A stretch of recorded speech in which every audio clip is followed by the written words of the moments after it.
শীতকাল অথচ এইরকম একটা ভেজ ডাল রান্না করব না সেটা কিন্তু কখনোই হয় না বন্ধুরা। তাই আজকে আপনাদের সঙ্গে শেয়ার করছি শীতকালীন সবজি দিয়ে তৈরি অদ্ভুত সুন্দর স্বাদের এবং একদম অনুষ্ঠান বাড়ির মতন অথবা বাড়িতে কোনো গেস্ট এলে তার জন্য রান্না করার মতন একটা ভেজ ডালের রেসিপি।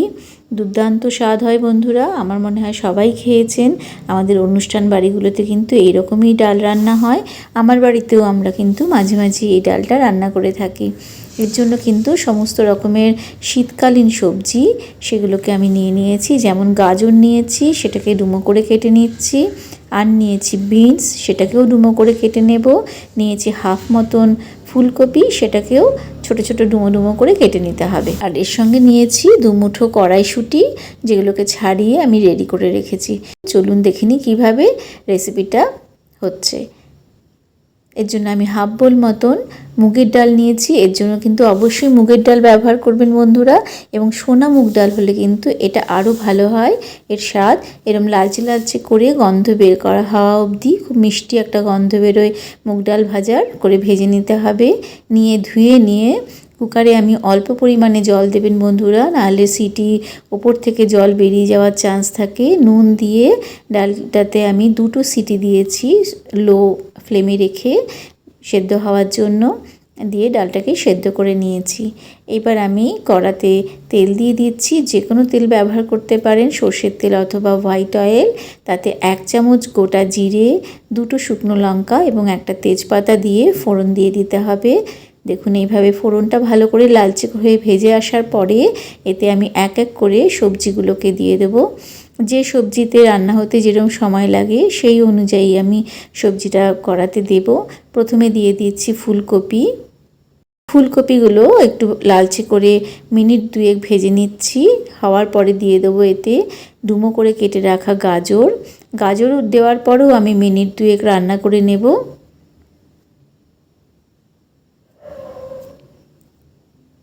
এরপর দিয়ে দিতে হবে বিনসটা দিয়েও কিছুক্ষণ রান্না করে নিতে হবে, যাতে সমস্ত সবজি কটাই কিন্তু ভাজাও হয় এবং সেদ্ধও হয়ে যায় প্রপারলি। এরপরে সামান্য নুন এবং হলুদ দিয়ে দিচ্ছি।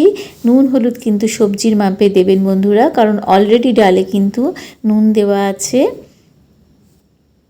দেখুন সবজিটা ভালো করে ভেজে নিচ্ছি, যাতে করে, কারণ রান্নাটা কিন্তু এখানেই করে নিতে হবে, ডালে দেওয়ার পরে বেশিক্ষণ রান্না হবে না। এরপর দিয়ে দিচ্ছি কিন্তু কড়াইশুঁটি, দিয়েও খুব ভালো করে এটাকে আমি ভেজে নিচ্ছি। একটু চাপা দিয়েও আমি ভেজে নেব, কিছুক্ষণ রান্না করে নেব, যাতে সবজিগুলো ভাজাও হয় এবং সেদ্ধও হয়ে যায়। দেখুন চেক করে নিচ্ছি যে ভালো মতন ভাজা হয়ে গেছে। সবজিটা ভাজা হয়ে গেলে আমি বেশ কিছুটা 1 মুঠো মতন কিশমিশও রেডি করে রেখেছি। এদিকে ডালটাও সেদ্ধ হয়ে গেছে। ডালে 1 চামচ মতন চিনি, কাঁচা লঙ্কা চিড়ে এবং সামান্য হলুদ দিয়ে ডালটাকে রেডি করে নিয়েছি।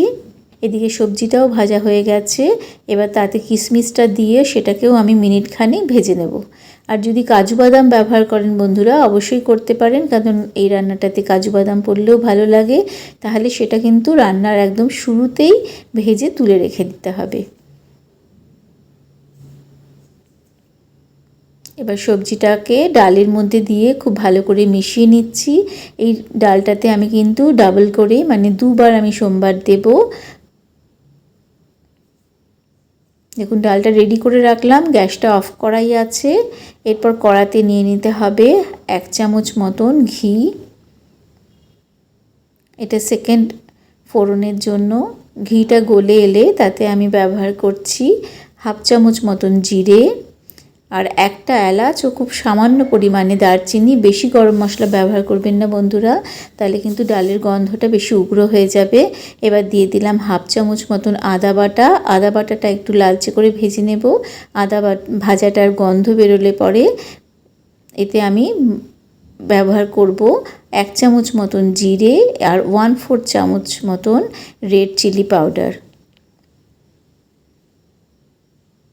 দিয়ে এই মশলাগুলোকে কিছুক্ষণ ভেজে নিয়ে এতে জল দিয়ে আরও মিনিট খানেক আমি ভেজে নেব মশলাটাকে। মশলাটা ভাজা হয়ে এলে এতে আমি দিয়ে দেব রেডি করে রাখা সবজি ডালটা। এইভাবে যদি 2 বার ফোড়ন দেওয়া যায় ডালে, দেখবেন বন্ধুরা খেতে কিন্তু খুব সুন্দর হয় এবং এটা তৈরি হয়ে যাচ্ছে একটা দারুণ স্বাদের একদম রাজকীয় স্টাইলের অনুষ্ঠান বাড়ির মতন একটা ডাল তৈরি হয়ে যাচ্ছে। এবার এই ডালটাকে বেশ কিছুক্ষণ ফুটিয়ে নিতে হবে যাতে সমস্ত মশলার ফোড়নটা ডালের মধ্যে ঢুকে যায় এবং সমস্ত সবজির মধ্যেও সমস্ত মশলাগুলোর গন্ধটা ঢুকে যেতে পারে। এরকম একটু ঘন হয়ে এলে পরে ডালটা নামিয়ে আমি সার্ভ করে দেখাচ্ছি। দেখুন কত সুন্দর টেক্সচার হয়েছে। এরকমই একটা ঘন ঘন হবে ডালের টেক্সচারটা এবং এতে আমি এরপরে দিয়ে দেবো বেশ 1 চামচ মতন ঘি। রান্নাটা আমার কমপ্লিট হয়ে গেছে বন্ধুরা। যদি আপনাদের ভালো লেগে থাকে আপনাদের কাছ থেকে একটা সাবস্ক্রিপশন আশা করছি, একটা লাইক শেয়ার ও কমেন্টসও আশা করছি আপনাদের সঙ্গে দেখা হবে আমার আবার পরবর্তী কোনো রেসিপিতে।